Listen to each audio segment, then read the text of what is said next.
The year is 1947. America's riding high after World War II.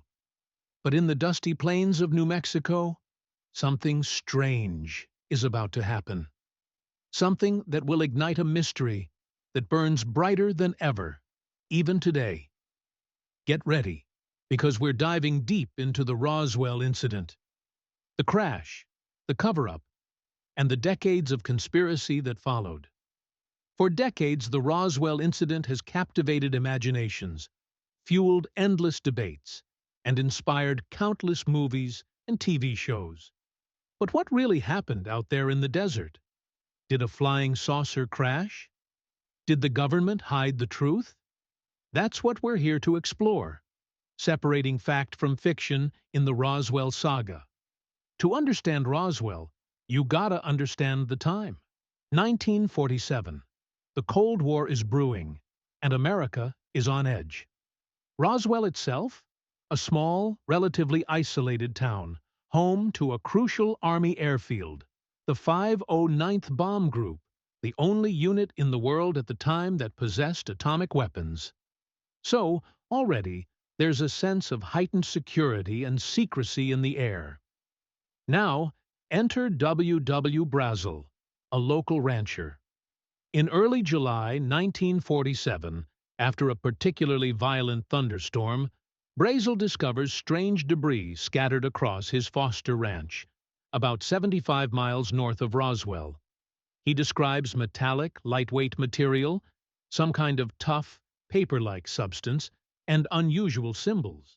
He couldn't identify it, and neither could anyone else he showed it to at the time. This is where the story really begins. Brazel reports the debris to the Roswell Army Airfield. And this is where it gets wild. On July 8th, the base public information officer, Walter Haut, issues a press release stating that the RAAF had recovered a flying disc. Boom! The story explodes. Headlines everywhere. But just as quickly, the Army changes its tune. They claim it was just a weather balloon. A weather balloon? After initially saying it was a flying disc? Major Jesse Marcel, the intelligence officer who initially examined the debris, is tasked with showing the weather balloon remains to the press. Many believe Marcel never believed the weather balloon story. Over the years, he would hint to other stories, and even told his family that the material he saw was not of this earth. The public, however, was expected to accept this explanation. Case closed. Or so the military must have believed. Fast forward to the 1970s and 80s. The Roswell incident is far from forgotten. Ufologists start digging deeper, interviewing witnesses, and uncovering inconsistencies in the official story. Books like The Roswell Incident, 1980, by Charles Berlitz and William Moore, reignite public interest and raise serious questions about the government's explanation. The weather balloon story just doesn't seem to hold water anymore. What's really compelling is the growing number of witness accounts. People who were there, who saw the debris, who heard stories firsthand. They describe materials unlike anything they'd ever seen.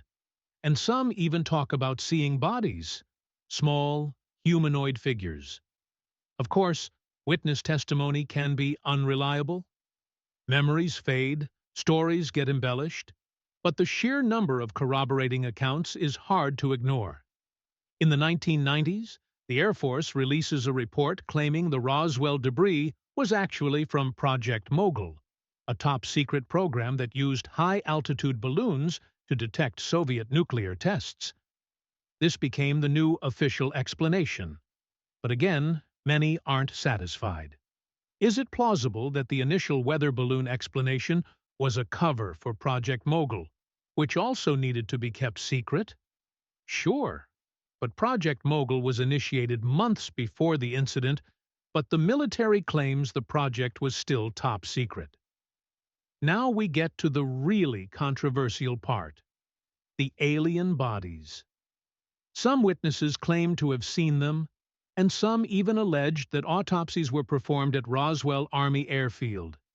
This fuels the idea of a massive government cover-up, not just of a crashed object, but of extraterrestrial contact itself. This is where the Roswell story enters the realm of full-blown conspiracy theory. Of course, not everyone buys into the alien body narrative. Skeptics point out the lack of concrete evidence, the inconsistencies in witness testimonies, and the potential for misidentification and hoaxing.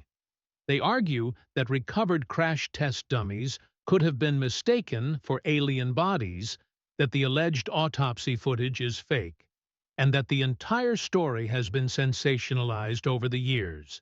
If there was a cover-up, what would be the motive?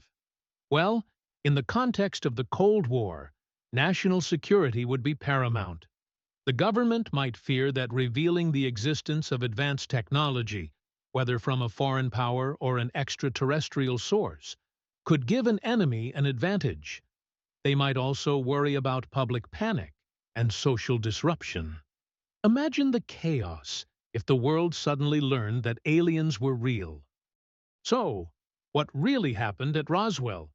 The truth is, we may never know for sure. The official explanations have been inconsistent and unsatisfying. The witness testimonies are compelling but imperfect. The evidence is circumstantial and open to interpretation. Roswell remains a puzzle, a mystery that continues to fascinate and divide us.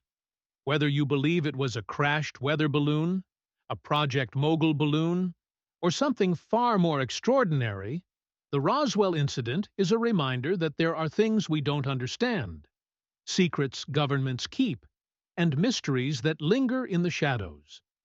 What do you think happened? Let me know in the comments below.